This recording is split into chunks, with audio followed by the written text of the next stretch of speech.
ಭಾರತ ದೇಶದಲ್ಲಿ ಅದೆಷ್ಟೋ ಪುರಾತನ ಹಾಗೂ ಬಹಳಷ್ಟು ಇತಿಹಾಸವಿರುವಂತಹ ದೇವಸ್ಥಾನಗಳು ಇರುವಂತಹದ್ದು. ಅಂತಹ ದೇವಸ್ಥಾನಗಳ ರಕ್ಷಣೆಗೆ ಮುಂದಾಗಬೇಕಾಗಿರುವಂತಹದ್ದು ಪುರಾತತ್ವ ಇಲಾಖೆ ಹಾಗೂ ಸ್ಥಳೀಯ ಅಧಿಕಾರಿಗಳ ಕೆಲಸ ಆಗುತ್ತೆ. ಆದ್ರೆ ಇಲ್ಲೊಂದು ದೇವಸ್ಥಾನಗಳಲ್ಲಿ ಪದೇ ಪದೇ ಕಳ್ಳತನವಾಗ್ತಾ ಇದ್ರು ಸಹ ಅಧಿಕಾರಿಗಳ ನಿರ್ಲಕ್ಷ್ಯಕ್ಕೆ ಸುಮಾರು 900 ವರ್ಷಗಳ ಇತಿಹಾಸವಿರುವಂತಹ ದೇವಸ್ಥಾನ, ಈ ದೇವಸ್ಥಾನ ಕೇವಲ ಕಳ್ಳರಿಗಾಗಿ ಕಳ್ಳತನಕ್ಕಾಗಿ ಇದೆಯಾ ಎಂಬ ಪ್ರಶ್ನೆ ಈಗ ಮೂಡಿ ಬರ್ತಾ ಇರುವಂತಹದ್ದು. ಇಷ್ಟಕ್ಕೂ ಯಾವ ದೇವಸ್ಥಾನ ಇರುವುದಾದ್ರೂ ಎಲ್ಲಿ ಎಂಬ ಸಂಕ್ಷಿಪ್ತ ಮಾಹಿತಿಯನ್ನ ಈ ವಿಡಿಯೋ ಮುಖಾಂತರ ತಿಳಿಸುವಂತಹ ಪ್ರಯತ್ನವನ್ನ ಮಾಡ್ತೇನೆ. ಇದಕ್ಕೂ ಮುನ್ನ ನೀವು News18 ಈಗ ಡಿಜಿಟಲ್ ಆಪ್ ನಲ್ಲಿಯೂ ಲಭ್ಯವಿದೆ. ಜೊತೆಗೆ ಫೇಸ್ಬುಕ್, ಯೂಟ್ಯೂಬ್, ಇನ್ಸ್ಟಾಗ್ರಾಮ್ ನಲ್ಲಿಯೂ ಫಾಲೋ ಮಾಡಿ, ಲೈಕ್ ಮಾಡಿ, ಸಬ್ಸ್ಕ್ರೈಬ್ ಮಾಡೋದನ್ನ ಮರೆಯದಿರಿ. ನಿಮ್ಮ ಪ್ರೋತ್ಸಾಹ ನಮ್ಮ ಮೇಲೆ ಸದಾ ಹೀಗೆ ಇರಲಿ. ನಾನು ದತ್ತಾತ್ರೇಯ, ಚಿಕ್ಕಬಳ್ಳಾಪುರ ಪ್ರತಿನಿಧಿ. ಹೌದು, ಚಿಕ್ಕಬಳ್ಳಾಪುರ ಜಿಲ್ಲೆಯ ವ್ಯಾಪ್ತಿಗೆ ಒಳಪಡುವಂತಹ ಸರಿಸುಮಾರು 900 ವರ್ಷಗಳ ಇತಿಹಾಸವಿರುವಂತಹ ದೇವಸ್ಥಾನದಲ್ಲಿ ಪದೇ ಪದೇ ಕಳ್ಳತನವಾಗ್ತಾ ಇದ್ರು ಸಹ ಅಧಿಕಾರಿಗಳು ಯಾಕೆ ಸೂಕ್ತ ಕ್ರಮವನ್ನ ಕೈಗೊಳ್ತಾ ಇಲ್ಲ ಎಂಬ ಪ್ರಶ್ನೆ ಈಗ ಮೂಡಿ ಬಂದಿರುವಂತಹದ್ದು.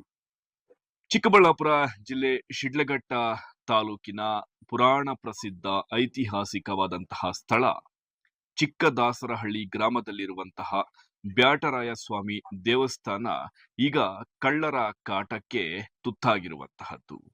ಪದೇ ಪದೇ ಹುಂಡಿ ಕಳ್ಳತನ ಮಾಡ್ತಾ ಇರುವಂತಹ ಕಳ್ಳರನ್ನ ಇದುವರೆಗೂ ಯಾಕೆ ಪೊಲೀಸರು ಅವರನ್ನ ಹಿಡಿಯಲು ಸಾಧ್ಯವಾಗ್ತಾ ಇಲ್ಲ ಒಂದು ಪ್ರಶ್ನೆ ಆದ್ರೆ, ಮತ್ತೊಂದು ಕಡೆ ಇಷ್ಟೊಂದು ಪ್ರಸಿದ್ಧಿ ಪಡೆದಿರುವಂತಹ ಸ್ಥಳವನ್ನ ರಕ್ಷಣೆ ಮಾಡಲು ಯಾಕೆ ಅಧಿಕಾರಿಗಳು ಮುಂದಾಗ್ತಾ ಇಲ್ಲ ಎಂಬ ಪ್ರಶ್ನೆ ಈಗ ಸಾರ್ವಜನಿಕರ ವಲಯದಲ್ಲಿ ಬಹಳಷ್ಟು ರೀತಿಯಾದಂತಹ ಚರ್ಚೆಗೆ ಗ್ರಾಸವಾಗ್ತಾ ಇರುವಂತಹದ್ದು. ಇನ್ನು ಬ್ಯಾಟರಾಯ ಸ್ವಾಮಿ ಹೆಸರೇ ಸೂಚಿಸುವಂತೆ ಈ ಒಂದು ಕ್ಷೇತ್ರವನ್ನ ರಕ್ಷಣೆ ಮಾಡುವ ಸಲುವಾಗಿ ಇಲ್ಲಿನ ಬ್ಯಾಟರಾಯ ಸ್ವಾಮಿ ಬೇಟೆಯಾಡುವಂತಹ ಸ್ಥಿತಿಯಲ್ಲಿ ಉದ್ಭವವಾಗಿದ್ದಾರೆ ಎಂಬ ಪ್ರತೀತಿ ಸಹ ಇರುವಂತಹದ್ದು.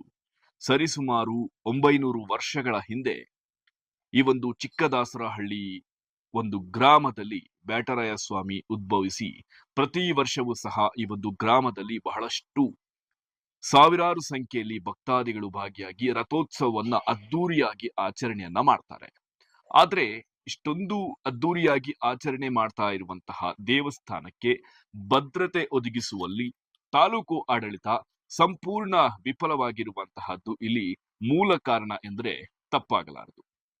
ಹೌದು, ಸರಿಸುಮಾರು 900 ವರ್ಷಗಳ ಹಿಂದೆ ಈ ಒಂದು ಗ್ರಾಮಕ್ಕೆ ಸಾಕಷ್ಟು ಜನ ಸಾಧು ಸಂತರು ಭೇಟಿ ಕೊಡ್ತಾರೆ. ಅದರಲ್ಲಿ ಮುಖ್ಯವಾಗಿ ದೊಡ್ಡದಾಸರು, ನಡಿಪಿದಾಸರು, ಚಿಕ್ಕದಾಸರು ಎಂಬ 3 ದಾಸರು ಈ ಒಂದು ಗ್ರಾಮಗಳಿಗೆ ಕೀರ್ತನೆಗಳನ್ನ ಹಾಗೂ ಧ್ಯಾನ ಮಾಡುವಂತಹ ಸಲುವಾಗಿ ಬಂದಿರ್ತಾರೆ. ಅದರಲ್ಲಿ ಚಿಕ್ಕದಾಸರು ಇದೇ ಒಂದು ಬೆಟ್ಟ ಗುಡ್ಡಗಳ ಸುತ್ತಮುತ್ತ ನೆಲೆಸಿ ತಪಸ್ಸನ್ನ ಮಾಡಿ, ಧ್ಯಾನವನ್ನ ಮಾಡಿ ತಮ್ಮ ಇಷ್ಟಾರ್ಥ ಸಿದ್ಧರಾದಂತಹ ವೆಂಕಟರಮಣನ ಭಕ್ತಿಯಲ್ಲಿ ತಲೀನರಾಗಿರ್ತಾರೆ.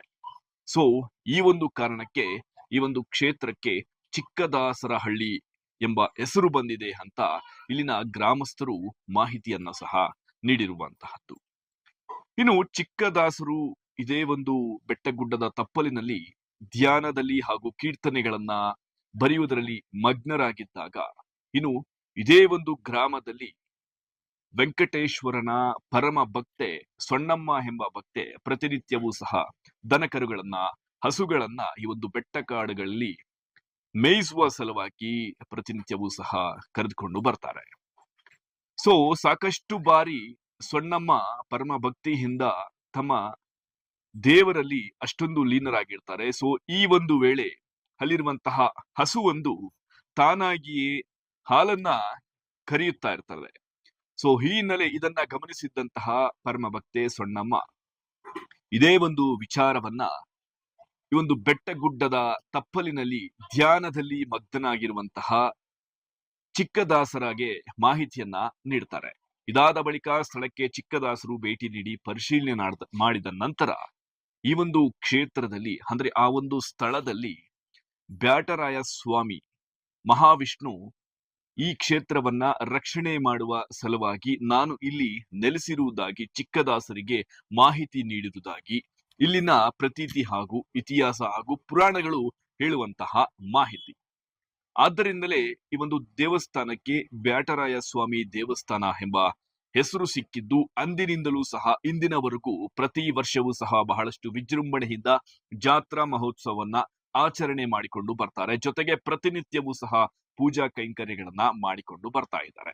ಆದ್ರೆ ಇಷ್ಟೊಂದು ಇತಿಹಾಸವಿರುವಂತಹ ಪುರಾತನ ದೇವಸ್ಥಾನಕ್ಕೆ ತಾಲೂಕು ಅಧಿಕಾರಿಗಳು ಯಾಕೆ ಭದ್ರತೆಯನ್ನ ಕೊಟ್ಟಿಲ್ಲ ಎಂಬುದು ಈಗ ಸಾರ್ವಜನಿಕರು ಹಾಗೂ ಭಕ್ತಾದಿಗಳ ಆಕ್ರೋಶಕ್ಕೆ ಕಾರಣವಾಗ್ತಾ ಇರುವಂತಹದ್ದು.